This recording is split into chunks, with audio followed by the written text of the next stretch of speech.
Fungsi berikut ini adalah fungsi if. Fungsi if adalah sebuah fungsi logika yang digunakan untuk menentukan suatu keputusan berdasarkan suatu kondisi tertentu. Fungsi ini akan menghasilkan suatu nilai atau jawaban jika sesuai dengan kriteria yang disyaratkan. Sebaliknya, fungsi ini akan menghasilkan nilai atau jawaban yang lain jika hasilnya tidak sesuai dengan kriteria yang disyaratkan. Sebagai contoh, jika nilai ujian di atas 59, maka hasilnya akan lulus. Ya. Jika tidak, maka tidak lulus. Berdasarkan contoh tersebut, dapat kita buat menjadi sebuah rumus fungsi sebagai berikut. Ya, saya akan buatkan contoh tabelnya terlebih dahulu.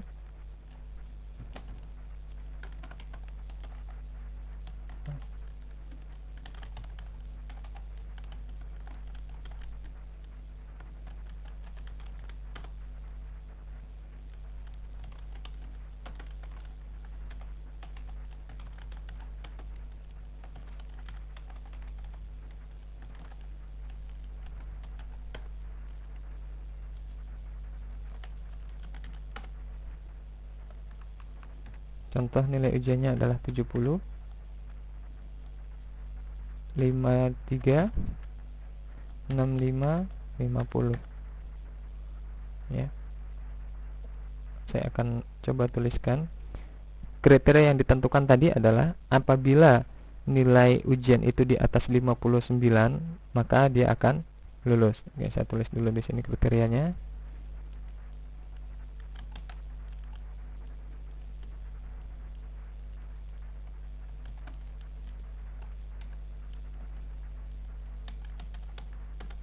Ya. Maka apabila ada nilai di bawah 59, maka status dia pasti akan tidak lulus. Oke, kita coba membuat fungsinya. Di fungsi if itu terdiri dari 3 elemen, ya. Kita lihat di sini nanti. If, ya. Di sini ada logical test, ada value if true, lalu ada value if false, ya. Logical test ini adalah kriteria atau kriteria tertentu yang kita syaratkan terhadap suatu nilai. Kriteria di sini tadi contohnya adalah nilai lebih besar dari 59, maka dia akan lulus. Oke, langsung kita tulis. Jika nilai ujian, kita lihat field nilai ujian itu di mana?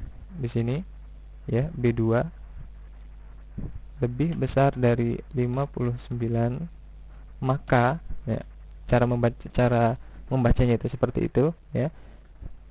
Jika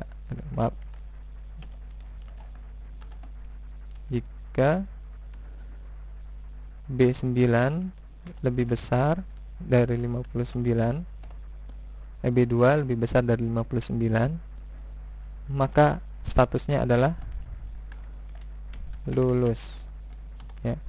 Statusnya adalah lulus. Kita menginginkan siswa yang memiliki nilai lebih besar dari 59, maka dia akan lulus, statusnya akan lulus. Ya, ini adalah value jika logical test yang kita syaratkan itu benar. Ya, yang terakhir kita menentukan nilai apabila logik yang kita masukkan hasil yang terjadi tidak sesuai dengan logical test yang kita tentukan. Di sini sudah pasti tidak lulus. Oke. Kita tutup. Kita sudah memenuhi ketiga syarat yang harus ditentukan, yang harus dipenuhi dalam pengisian fungsi if ini. Kita kurung tutup terlebih dahulu, ya. Di sini kurung buka dan kurung tutup ini sangat berpengaruh sekali. Jika Anda salah memberikan fungsi kurung tutup dan kurung bukanya, bisa jadi fungsi yang Anda ketikkan itu akan salah, ya. Jika di sini menggunakan satu if, ya, kita tadi menggunakan fungsi satu if, maka di sini harus terdiri dari 3 fungsi ini, ya. Fungsi logical test, value if true, lalu ada value if false. Nah, di sini juga kutipnya harus satu. Seandainya Anda salah memberikan kutip atau double kutip, double kurung, maka kurung yang satu ini tidak ada lawannya, ya. Kita lihat di sini tidak ada lawan yang menyala di sebelah kanannya, di sebelah kiri. Kalau ini ada, artinya dia sudah cukup memenuhi,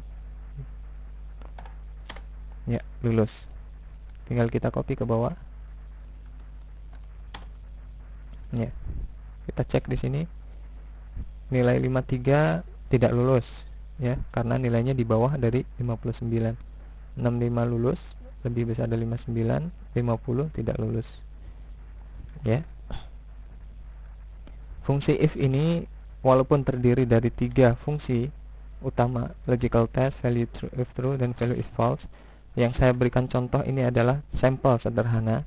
Namun secara praktek mungkin nanti di depan kita akan menemui logical test yang isinya cukup rumit, dan value-nya itu juga menggunakan fungsi kembali, ya. Ini yang saya berikan adalah sampel sederhana yang akan sedikit memberikan gambaran kepada Anda bagaimana pemanfaatan atau penggunaan fungsi daripada if ini.